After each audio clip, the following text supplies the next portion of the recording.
अस्सलाम वालेकुम दोस्तों, आपके अपने चैनल प्योर देसी टिप्स में हम आपको खुशामदीद कहते हैं। मैं हूं आपका होस्ट हकीम मोहम्मद जावेद। दोस्तों, नफ्स की लंबाई, मोटाई, सख्ती के लिए एक ज़बरदस्त नुस्खे के साथ आपकी खिदमत में फिर हाजिर हूं।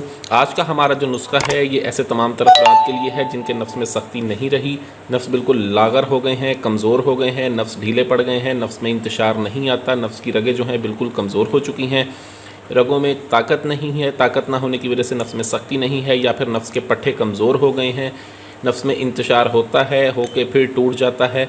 तो उनके लिए नुस्खा बहुत ही आला, बहुत ही ज़बरदस्त है। इस नुस्खे के इस्तेमाल से रॉड की तमाम तर ख़राबियाँ दूर होती हैं, नफ्स लंबा होता है, मोटा होता है, रॉड की तमाम तर ब्लॉक रगें खुलती हैं, बेजान रगों में जान पैदा होती है, रॉड के पट्टे मजबूत होते हैं और रॉड फुल जानदार हो जाता है। इस नुस्खे को किस तरह से बनाना है और इसका क्या इस्तेमाल है, इसकी मुकम्मल तफसील मैं आपको बताऊंगा। वीडियो को एंड तक लाजमी देखें, कोई भी स्टेप मिस ना करें। लेकिन इससे पहले अगर आपने अभी तक हमारे चैनल प्योर देसी टिप्स को सब्सक्राइब नहीं किया तो बराए मेहरबानी सब्सक्राइब कर लें और बेल आइकन को दबाकर नोटिफिकेशन को ऑन कर लें। दोस्तों, इस नुस्खे को बनाने के लिए हमें सबसे पहले जो चीज़ चाहिए होगी वो है अम्बा हल्दी। ये अम्बा हल्दी है, ये आपने लेनी है, ठीक है, 1 तोला। उसके बाद जायफल चाहिए हमें, जायफल का हम इसमें इस्तेमाल करेंगे 1 तोला। अक्कड़ कड़ा चाहिए होगा, अक्कड़ कड़े का हमने इसमें इस्तेमाल करना है 1 तोला। ये तीनों चीज़ें आपने बराबर वज़न लेनी है, ठीक है। बराबर वज़न लेके आपने इन तीनों को अलग-अलग बिल्कुल बारीक सफ़ूफ़ बनाना है।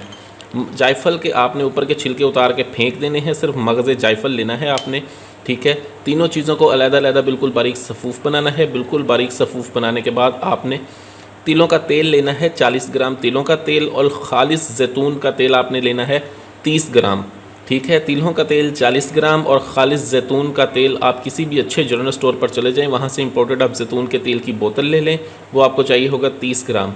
इस सफ़ूफ़ के अंदर आपने जैतून के तेल को और तिलों के तेल के डाल को इस सफ़ूफ़ के अंदर आपने जैतून का तेल और तिलों का तेल डाल के इसको अच्छी तरह से खरल करना है। बिल्कुल अच्छी तरह खरल करने के बाद आपने इसको चूल्हे पर रखकर हल्की आंच पर पकाना है, ठीक है। आपने पौना घंटा मुतवातिर इसको पकाते रहना है। जब ये पक पक के बिल्कुल ये तमाम अज्जा जो हैं इसके अंदर जल जाएं, तब आपने इसको छान कर पुन कर महफूज कर लेना है, ठीक है। इसके इस्तेमाल का तरीका ये है कि आप इसके इस्तेमाल का तरीका ये है कि रॉड को पहले अच्छी तरह से साफ़ कर लें, धो लें, मैल कुचैल चिकनाई वगैरह उतार लें। उसके बाद आप इसके 10 कतरे रॉड के ऊपर लगाएं, ठीक है। ये रॉड में तक सख्ती लाता है, ताकत लाता है, बेपनाह सख्ती पैदा करता है। ये ऐसा ज़बरदस्त नुस्खा है। और इस नुस्खे को इस्तेमाल करने के साथ साथ आप सफ़ेद मूसली जो है इसका पाउडर बना लें। सफ़ेद मूसली ले लें आप इंडिया की, इसको आप पाउडर बना लें 100 ग्राम लेकर। रोज़ाना सुबह 1 चम्मच इसका सुबह निहार मुँह दूध के साथ इस्तेमाल करें। आप 15 दिन ये दोनों नुस्खे इस्तेमाल कर लें। ये आपके अंदर ताकत पैदा करते हैं, बहुत ही ज़बरदस्त सख्ती और पावर लेकर आते हैं। बहुत ही आला, बहुत ही ज़बरदस्त नुस्खा है। ये बनाएं, इस्तेमाल करें। वीडियो अच्छी लगी हो तो वीडियो को लाइक करें, वीडियो को शेयर ज़रूर कर दिया करें ताकि दूसरे लोग भी इससे फ़ायदा उठा सकें। मुझे अगली वीडियो तक के लिए इजाज़त दें। अपनी सेहत का बहुत ख्याल रखें। शुक्रिया। अल्लाह हाफ़िज़।